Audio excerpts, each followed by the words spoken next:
उस रामू मेरे कमरे में आया और बोला, मेम साहब खाना लगा दूं क्या? मैंने कहा मुझे अभी भूख नहीं है। फिर मैं बोली, रामू मेरा एक काम करोगे?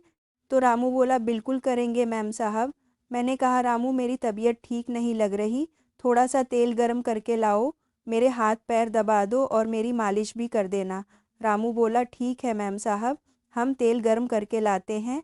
मैं उस गाउन पहने हुई थी, मैं बेड पर लेट गई।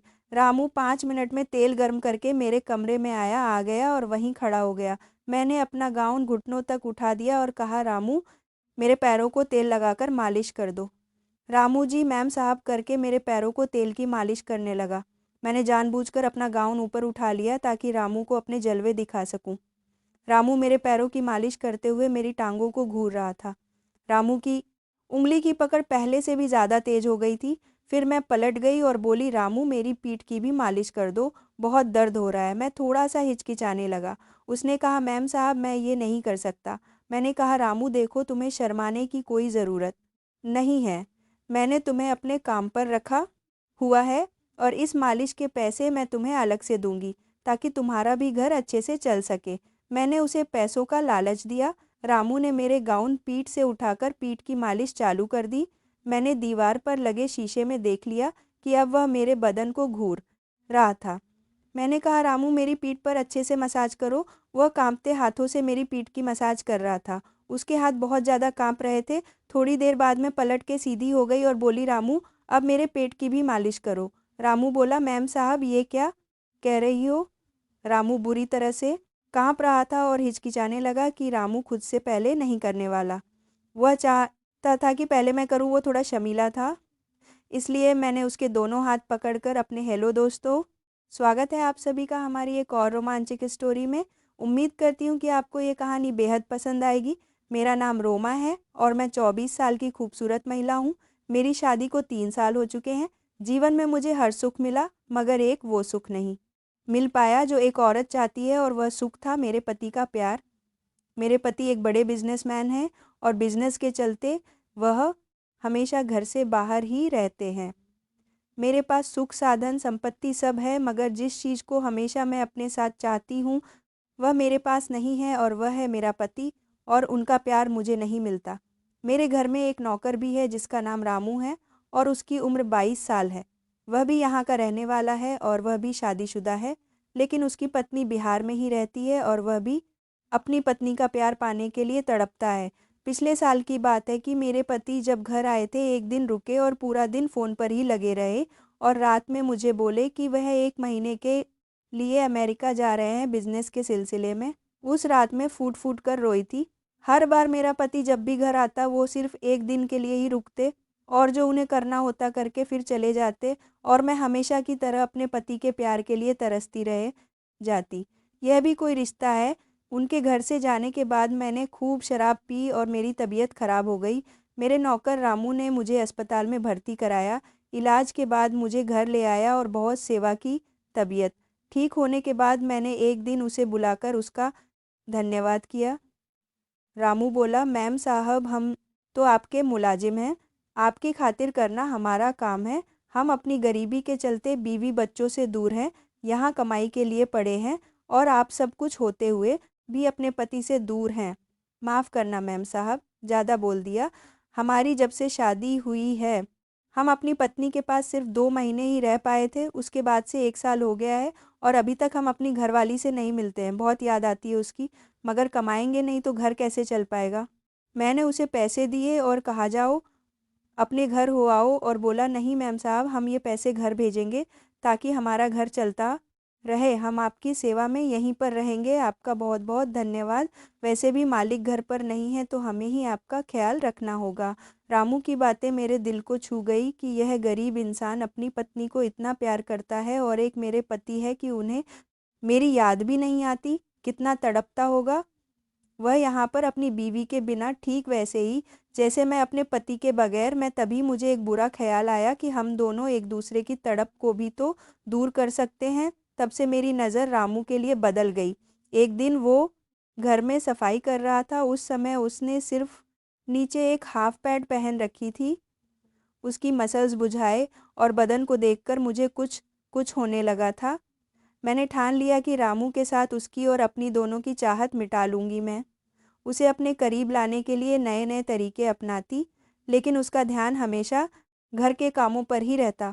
मैं जानबूझकर उसके सामने छोटे-छोटे कपड़े पहनती ताकि उसका ध्यान भटके और वह मेरी तरफ आकर्षित हो, लेकिन वह तो हमेशा अपने कामों में ही बिज़ी रहता। मैं जब नहाने के लिए जाती तो बाथरूम का दरवाज़ा जानबूझकर खुला छोड़ा जा रहा है, बाथरूम का दरवाज़ा जानबूझकर खुला छोड़ा देती और अक्सर रामू के सामने मैं छोटी-छोटी नाइट कपड़े में ही रहती, लेकिन मेरे सारे हाथ खंडे फेल हो चुके थे। मुझे लगा मुझे कोई और उपाय करना चाहिए जिससे कि रामू जल्दी बहक जाए। मैंने रामू को एक बार अपने पास बुलाया और उससे कहा, आज मेरा शराब पीने का बहुत मन करनी चाहिए न है। उसे कहा, मैम साहब शराब सेहत के लिए अच्छी नहीं होती और पिछली बार भी आपने इतनी शराब पी थी कि आपकी तबीयत खराब हो गई थी। मैंने कहा, तो फिर मैं क्या करूं? मुझे अपने पति की बहुत याद आ रही है और मैं पति का प्यार पाने के लिए तड़प रही हूँ और मेरा पति मेरी बेचैनी को नहीं समझता। वो खामोशी से सर झुकाए मेरी बातें सुनता रहा। मैंने 2 गिलासों में शराब डाली और 1 गिलास शराब का उठाकर मैंने रामू के हाथ में दे दिया। उसने कहा, मैम साहब मैं शराब नहीं पीता और मेरी इतनी औकात भी नहीं है जो मैं इस तरह से शौक पालूँ। मैं पूरी तरह से बेबस थी। आखिर करूँ तो क्या करूँ? फिर मेरे शैतानी दिमाग में एक प्लान आया। मैं समझ गई थी कि ये प्लान ज़रूर काम करेगा क्योंकि मैं जानती थी कि मेरे पति को मुझसे ज़्यादा अपने बिज़नेस की फ़िक्र है और मैं इस तरह की ज़िंदगी नहीं जीना चाहती थी। हर लड़की शादी के बाद यही चाहती है कि कैसी ये प्लान कि मैंने जो नामे लड़ाने वाली प्लान उसका पति उसके पास रहे, उससे प्यार करें, उसका ख़्याल रखें और शराब शायद मेरी किस्मत में पति का प्यार नहीं था। उस रात रामू मेरे कमरे में आया और बोला, मेम साहब खाना लगा दे, तो मैंने कहा मुझे अभी भूख नहीं है। फिर मैं बोली, रामू मेरा एक काम करोगे? तो रामलाल बोला, बिल्कुल करेंगे मैम साहब। मैंने कहा, रामू मेरी तबीयत ठीक नहीं है, लग रही थोड़ा सा तेल गर्म करके लाओ और मेरे हाथ पैर दबा दो और मेरी मालिश भी कर देना। रामू बोला, ठीक है मैम साहब, हम तेल गर्म करके लाते हैं और उस समय मैंने गाउन पहनी हुई थी। मैं बिस्तर पर लेट गई। रामू 5 मिनट में तेल गर्म करके कमरे में आ गया और वहीं खड़ा हो गया। मैंने अपना गाउन घुटनों तक उठा दिया और कहा कि रामू मेरे पैरों पर तेल लगाकर मालिश कर दो। तभी रामू जी मैडम साहब करके मेरे पैरों पर तेल की मालिश करने लगा। मैंने जानबूझकर अपना गाउन ऊपर उठा लिया ताकि रामू को अपने जलवे दिखा सकूं। रामू मेरे पैरों की मालिश करते हुए मेरी टांगों को घूर रहा था। रामू की उंगलियों की पकड़ पहले से भी ज़्यादा तेज हो गई थी। फिर मैं पलट गई और बोली, रामू मेरी पीठ की भी मालिश कर दो, बहुत ज़्यादा दर्द हो रहा है। वो थोड़ा खींच के जाने लगा। उसने कहा, मैम साहब मैं नहीं कर सकता। मैंने कहा, रामू देखो तुम्हें शर्माने की कोई ज़रूरत नहीं है। मैंने तुम्हें अपने काम पर रखा हुआ है और इस मालिश के पैसे मैं तुम्हें अलग से दूंगी ताकि तुम्हारा घर भी अच्छे से चल सके। मैंने उसे पैसों का लालच दिया। रामू ने मेरा गाउन पीठ से उठाकर पीठ की मालिश करना चालू कर दिया। मैंने दीवार पर लगे शीशे में देख लिया कि अब वो मेरे बदन को घूर रहा था। मैंने कहा, रामू मेरी पीठ पर अच्छे से मसाज करो। वो कांपते हुए हाथों से मेरी पीठ की मसाज कर रहा था। उसके हाथ बहुत ज़्यादा कांप रहे थे। थोड़ी आईना ली सरकार। देर बाद मैं पलट के सीधी हो गई और बोली, रामलाल अब मेरे पेट की मालिश कर दो। रामू बोला, मैम साहब ये क्या कह रही हैं? रामू बुरी तरह से कांप रहा था और हिचकिचा रहा था। मैंने उसके दोनों हाथ पकड़कर अपने पेट पर रख दिए और बोली, रामू डरो मत, मालिश करके देखो कैसा लगे, बोलो अच्छा लग रहा है ना? रामू कांपते हुए कहने लगा, मैम साहब अगर मालिक को पता चल गया तो मेरी नौकरी चली जाएगी। मैं बहुत गरीब इंसान हूँ। मैं अपनी पत्नी को घर के खर्चे के लिए पैसे कहाँ से भेजूँगा? अगर मालिक ने मुझे नौकरी से निकाल दिया तो? मैं बोली, रामू उसकी फ़िक्र तुम मत करो। जैसे मैं कहती हूँ वैसा करो। वैसे भी तुम्हारे मालिक यहाँ नहीं रहते। वह तो 1 महीने के लिए बाहर गए हुए हैं और घर में हम दोनों के अलावा और कौन है जो तुम्हारे मालिक को ये सब बताएगा? फिर मैंने कहा, देखो रामू, अगर तुम मेरी मर्ज़ी के मुताबिक चलते रहोगे तो तुम सोच भी नहीं सकते कि मैं तुम्हें बहुत ज़्यादा माला-माल कर दूँगी। तुम्हें अपनी पत्नी को पैसे भेजने के लिए ज़्यादा हाथ-पैर नहीं मारने पड़ेंगे। तुम बस मेरी इच्छा को पूरी करो और अपनी पत्नी और परिवार की टेंशन लेना बंद कर दो।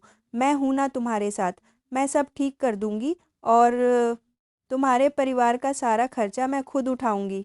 वो हिचक रहा था, मगर मैं समझ चुकी थी कि रामू खुद पर काबू नहीं कर पा रहा है और वह जानबूझकर खुद को रोक रहा है। मैं जानती थी कि वह भी अपनी पत्नी का प्यार पाने के लिए बेचैन है। मैंने रामू से कहा, रामू मैं अपने पति का प्यार पाने के लिए बहुत बेचैन हूँ और तुम भी अपनी पत्नी का प्यार पाना चाहते हो, तो क्यों ना हम दोनों एक दूसरे को वह प्यार दें जिसके लिए हम दोनों तड़प रहे हैं। मना मत करना रामू, वरना मैं जी नहीं पाऊंगी। यूँ समझ लो आज की रात मैं ही तुम्हारे घरवाली हूँ और तुम्हारा मुझ पर पूरा अधिकार है।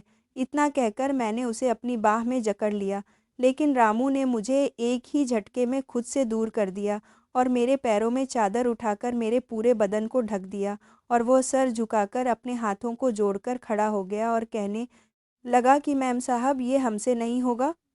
हम अपनी पत्नी से बहुत ज़्यादा प्यार करते हैं और हम अपनी पत्नी के साथ बेवफ़ाई नहीं कर सकते और ना ही अपने मालिक के साथ गद्दारी कर सकते हैं, वरना हम गद्दार कहलाएंगे। मैम साहब हम गरीब ज़रूर हैं, लेकिन अपनी मेहनत का खाते हैं। हम जानते हैं कि मालिक आपको छोड़कर कई कई महीनों तक बाहर विदेश में रहते हैं, लेकिन इसका मतलब यह नहीं है कि आप मालिक के साथ बेवफ़ाई करो। आप मालिक से प्यार से बात तो करके देखो, शायद वह आपकी बात मान जाए। जब हम अपनी पत्नी के बगैर उसकी यादों के सहारे जी सकते हैं, तो फिर आप क्यों नहीं? आखिर प्यार तो विश्वास भी तो कोई चीज़ होती है और फिर मालिक बाहर रहकर हम ही मेहनत करते हैं। वह भी तो आपकी ही खुशी के लिए ही तो करते हैं। अगर मैं ज़्यादा बोल दिया हूँ तो माफ़ करना मैम साहब। रामू की बातें सुनकर मेरा शर्म शर्म से झुक गया था। मैं उसे नज़रें भी नहीं मिला पा रही थी। उसकी एक एक बात मेरे कानों में जलते हुए तेजाब की तरह लग रही थी। ठीक ही तो कह रहा था वह। रामू हाथ जोड़कर कहने लगा, मैम साहब अब मैं आपके घर में काम नहीं कर सकता। मैं कल ही यहाँ से चला जाऊँगा और कोई दूसरी नौकरी तलाश करूँगा। मैंने रामू से कहा, ऐसा मत करो, मैं अपनी गलती के लिए बहुत ही शर्मिंदा हूँ।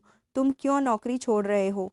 तो रामू ने कहा, नहीं मैम साहब अब हमारा यहाँ से चले जाना ही अच्छा होगा, क्योंकि जब हम आपको देखेंगे तो शायद हम अपने से नज़रें नहीं मिला पाएंगे और ना ही आप हमसे नज़रें मिला पाएंगी। ओ मैम साहब आप भी जवान हैं और हम भी जवान हैं, कहीं हम बहक ना जाएं, हमें बहुत डर लगता है, इसलिए हमारा यहाँ से चले जाना ही ठीक है। मैंने हाथ जोड़कर रामू से माफ़ी मांगी और कहा, मैंने जो भी गलती की उसके लिए मुझे माफ़ कर दो रामू। मैं थोड़ी देर के लिए बहक गई थी। पता नहीं कैसे मेरे दिल और दिमाग में शैतान ने कब्ज़ा कर लिया था। रामू ने कहा, मैम साहब आप हमसे माफ़ी ना मांगे। इस उम्र में इंसान से कभी कभी गलतियां हो जाती है और आप मालिक से बातें करें, सब कुछ ठीक हो जाएगा।